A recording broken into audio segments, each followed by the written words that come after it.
1 से 1.5-2 फीट तक पौधा हो जाए, इतनी ऊंचाई आने के बाद में इसको यहाँ से इस धागे से बंधाई करते हैं। फिर एक टमाटर के अंदर फ्रूट फ्लाई बहुत ज्यादा आ गई। हाँ, इसके लिए मैंने ट्रैप लगाई और इस ट्रैप के अंदर आप फ्रूट फ्लाई को देखो कवर होते हुए देख रहे होंगे। ये 1 बीघे के अंदर ये 20 से 25 टन के बीच में अपने को एवरेज उत्पादन देता है। तो 1 बीघे के अंदर एवरेज 1.5 से 2 लाख रुपए तक का प्रोडक्शन अपने को आराम से मिल सकता है।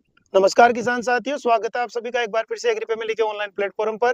किसान साथियों, आज अपन बात करेंगे टमाटर की खेती के बारे में और आपको बताएंगे कि टमाटर की खेती आप किस प्रकार करें, किस प्रकार इसके अंदर कीट रोग नियंत्रण करें, साथ ही वैरायटी का चुनाव करें, बेसल डोज डालते हैं, मिट्टी तैयार करते हैं, उसमें क्या क्या डालें, तो तमाम जानकारी आज आपको इस वीडियो के अंदर मिलने वाली है। तो बने रहिए इस वीडियो में, वीडियो पूरा देखें और जो किसान भाई चैनल पर नए, चैनल को सब्सक्राइब कर लें। तो किसान साथियों, शुरू करते हैं आज का वीडियो। राम राम साहब। राम राम साहब। राम सर, अपना एक बार छोटा सा परिचय हमारे किसान भाइयों को करवा दीजिए। परिचय मेरा है किसान साथियों सत्यनारायण सैनी, जयचंद का बास। मेरी ग्राम पंचायत है मोहनपुरा प्रति सिंह, पंचायत समिति माधुराजपुरा, जिला जयपुर ग्रामीण। तो सर, जो ये टमाटर की जो अभी खेती कर रहे हो, मैं आपके देख रहे हैं, पिछले कितने साल से कर रहे हो? मैं करीबन 2018 से वेटनरी का भी काम है मेरा पे, बाकी घर में खेती बाड़ी सब है, मैं सारी चीजों को खुद देखता हूँ। तो मैं 18 से ये खेती करता रहा हूँ और टमाटर के प्रति में विशेष लगाव रखता हूँ, यानी टमाटर की खेती में रेगुलर बेच टू बेच लगाता रहता हूँ। गर्मियों के भी लगाता हूँ, सर्दी के भी लगाता हूँ, बरसात के भी। अभी मेरे पास 2 बेच है, एक बेच चालू है और एक बेच अब हार्वेस्टिंग मतलब तैयार हो रहा है, माल पे आ रहा है। सबसे पहले अपन बात करें इसकी मिट्टी की तैयारी, यानी अपना खेत तैयार करें। तो किसान भाई खेत तैयार करते समय क्या क्या सावधानियां रखे, क्या क्या इसके अंदर बेसल डोज डाले, कौन सा यंत्र से इसकी मतलब जुताई वगैरह करे, वो मैं शुरू से बताइए एक बार आप। देखो, जहाँ खेत की तैयारी की बात जहाँ तक आती है ना, सबसे पहले इम्पोर्टेंट बात आती है मिट्टी और पानी की जांच सबसे जरूरी है।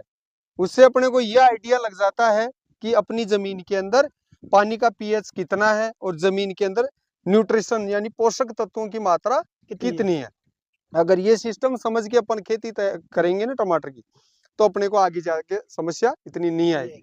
तो सबसे पहले मैं सभी से सलाह देना चाहूंगा कि आप मिट्टी और पानी की जांच कराएं।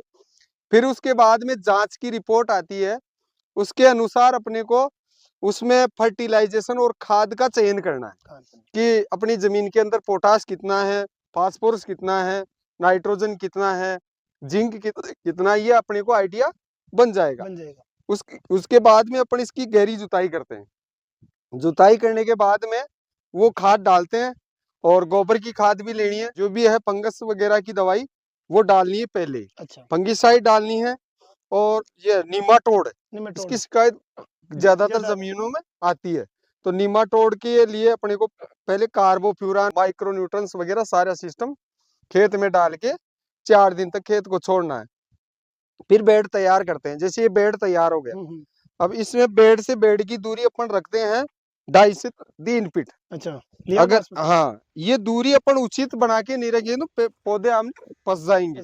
तो इसमें जगह भी होनी चाहिए, हवा, पानी और वो प्रकाश जाने के लिए। फिर उसके बाद में अपन ये 25 माइक्रोन की मल्च लगाते हैं, पन्नी। अच्छा, इससे खरपतवार नहीं आती है। खरपतवार नहीं आएगी, एक ही नमी बना के रखी, पानी बहुत कम लगेगा। फिर उसके बाद में यहाँ पौधे का जो ट्रांसप्लांटेशन होता है, मैं नर्सरी में बताया था। 25 से 30 दिन में अपनी नर्सरी ट्रांसफर करने लायक हो जाती है। तो मैंने अभी ये जो साऊ की वैरायटी लगा रखी है, ये सीजंटा का साऊ है। ये जो क्रॉप आप टमाटर की फसल देख रहे हैं, ये मात्र 1 महीने और 20 दिन की फसल तैयार हुई है, जिसका प्रोडक्शन यह स्टेज पे पहुंच गया। तो सर, अपन बात करें इसकी, जैसे पौधे से पौधे की दूरी अपन कितनी रखें? पौधे से पौधे की दूरी की जब बात आती है ना, तो अपने को मैंने इसमें मैक्सिमम 15 से 18 इंची की दूरी बहुत जरूरी है, क्योंकि पौधा बड़ा होता है और उसको फैलने की, जिस पौधे के अंदर जो शाखाएं निकलती है, ये ब्रांचेज, साइड ब्रांच जितनी निकलेगी उतने पौधे में प्रोडक्शन अच्छा आएगा, पौधा हेल्थी बनेगा। सर, प्लांटेशन करने के बाद में मेन बात आती है कि अपनी सिंचाई, कि अपन सिंचाई किस प्रकार करें और कितनी मात्रा में अपन इनको पानी दे, कितने देर तक अपन लाइन चलाएं। देखो, सिंचाई की जहाँ तक बात आती है ना, तो सिंचाई जब पौधे प्लांटेशन होते हैं उस टाइम तो अच्छी तरह से बेड को भिगो देना चाहिए, ताकि पौधा मरे नहीं। फिर पौधा जो ही नई जड़ पकड़ लेगा उसके बाद में वो ग्रोथ चालू कर देगा।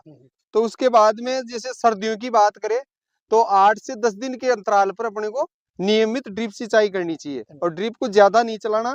केवल मात्र 4 लीटर कैपेसिटी वाली ड्रिप है तो उसको 2 घंटे मुश्किल से 1 घंटा वैसे चलती है, 1 घंटे के अंदर वो 4 लीटर पानी एक पौधे को दे देगी। तो 4 लीटर खूब पानी होता है, तो ज्यादा ड्रिप नहीं चलानी है, 1-1.5 घंटा का औसतन है। 8-8 दिन के अंतराल पर आप सिंचाई करते रहो। जब इनकी फ्लावरिंग की स्टेज होती है, पौधा बड़ा होके फल लेने की तैयारी करता है, तब इनको थोड़ी पानी की विशेष जरूरत पड़ती है। उस समय पानी का विशेष ध्यान रखना चाहिए, पानी का गैप नहीं पड़ना चाहिए ताकि फल अच्छी तरह से फूल जाए। तो उस टाइम अपने कंडीशन देख के चलाते हैं, मौसम भी देखते हैं। ज्यादातर गर्मियों में तो जल्दी सिंचाई होती है, बाकी सर्दियों की भी बात कर रहा हूँ।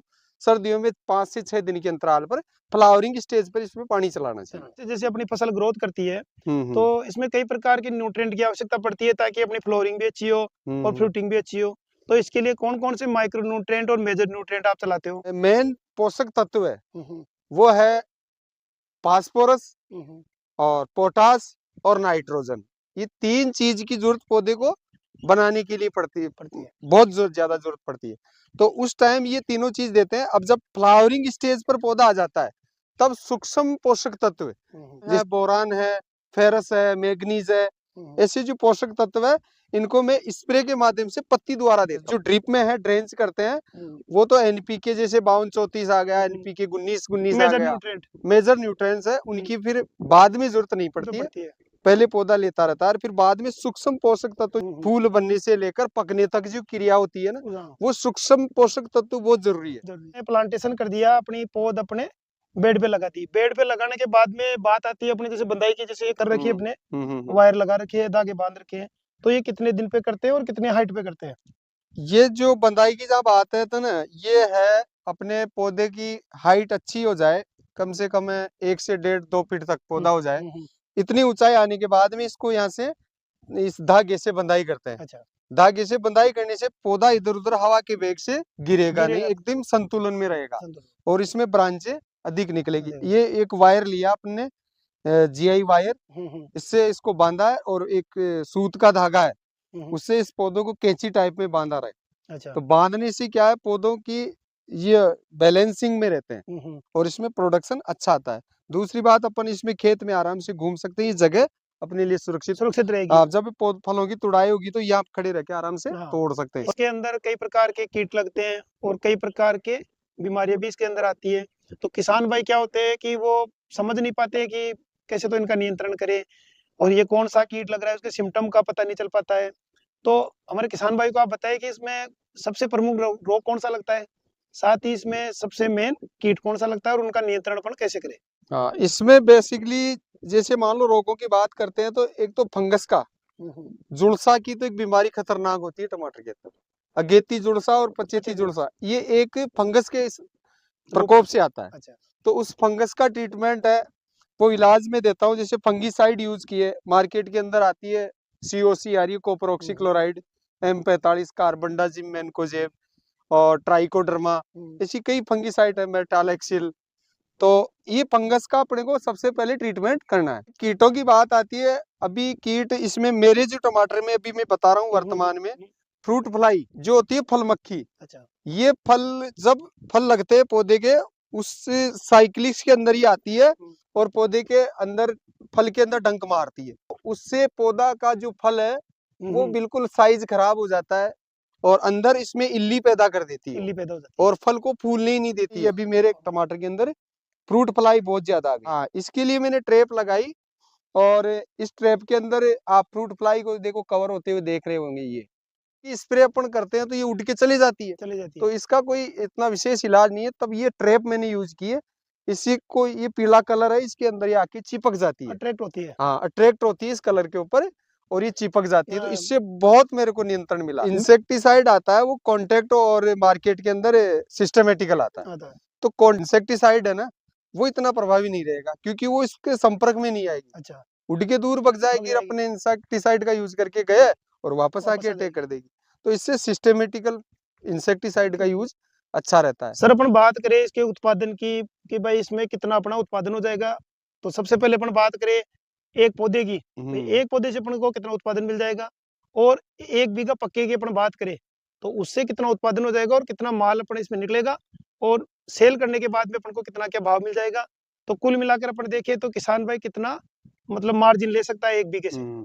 उत्पादन की जहाँ तक बात आती है ना, उत्पादन में मैं एक पौधे से मैक्सिमम 12 से 18 किलो के बीच में वजन आ जाता है एक पौधे का, पर पौधा हेल्थी होना चाहिए।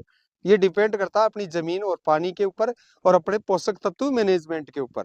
अगर अच्छा स्वस्थ पौधा होगा तो 12 से 18 किलो के बीच में जी सिजेंटा का साहू वेराइटी प्रोडक्शन अपने को दे सकती है। जैसे बीघे की बात करें, एक बीघे के अंदर ये 20 से 25 टन के बीच में अपने को एवरेज उत्पादन देता है। अब मार्केट वैल्यू पे डिपेंड करता है कि आप सीजनेबल के हिसाब से करोगे तो थोड़ा मार्केट वैल्यू कम मिलता है, आउट सीजन आप बात करोगे तो मार्केट ठीक मिलता है। अगर मार्केट की बात करें तो टमाटर का रेट 20 से 25 रुपए किलो के हिसाब से रह जाता है ना, तो एक बीघे के अंदर एवरेज 1.5 से 2 लाख रुपए तक का प्रोडक्शन अपने को आराम से मिल सकता है। किसान साथियों, किसान भाई के माध्यम से आपको टमाटर की खेती के बारे में तमाम जानकारी दी गई है। इस वीडियो को देख के आप अपने खेत में लग रहे कीट, रोग, बीमारी जो भी है उनका नियंत्रण कर सकते हो। साथ ही अगर कोई नया किसान भाई इन फ्यूचर टमाटर की खेती करना चाहता है तो शुरू से लेके एंड तक की जो भी स्टेप किसान भाई द्वारा बताई गई उन टेक्निकल जानकारी को काम में लेके अच्छा उत्पादन ले सकता है। तो इस प्रकार की जानकारी आपको इस वीडियो में दी गई है। तो वीडियो में जो जानकारी आपको दी गई है कैसी लगी है कमेंट करके बताएं, और वीडियो अच्छा लगे तो अधिक से अधिक किसान भाई तक शेयर करें। मिलते हैं फिर ऐसी नई वीडियो में। जय जवान जय किसान।